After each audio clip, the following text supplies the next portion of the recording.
دریا کے اس پار جانے والے شہری کشتی پر گاڑیاں، موٹر سائیکلیں اور بھاری مشینری سمیت روزمرہ کی اشیاء لاتے اور لے جاتے ہیں۔ ایک آدمی کا کرایہ 20 روپے اور موٹر سائیکل کا 50 روپے وصول کیا جاتا ہے۔ کشتی پر سفر کرنے والوں کا کہنا ہے کہ خشکی کے راستے جانے سے انہیں زیادہ فاصلہ طے کرنا پڑتا ہے، اس لیے مجبوری میں دریائے راوی عبور کرنے کے لیے آبی راستہ اختیار کرتے ہیں۔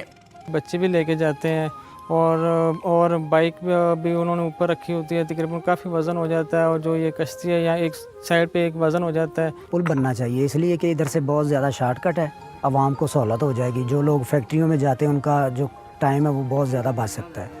ملاح کا شکوہ ہے کہ لوگ کشتی پر سفر تو کرتے ہیں لیکن کرایہ بہت کم دیتے ہیں۔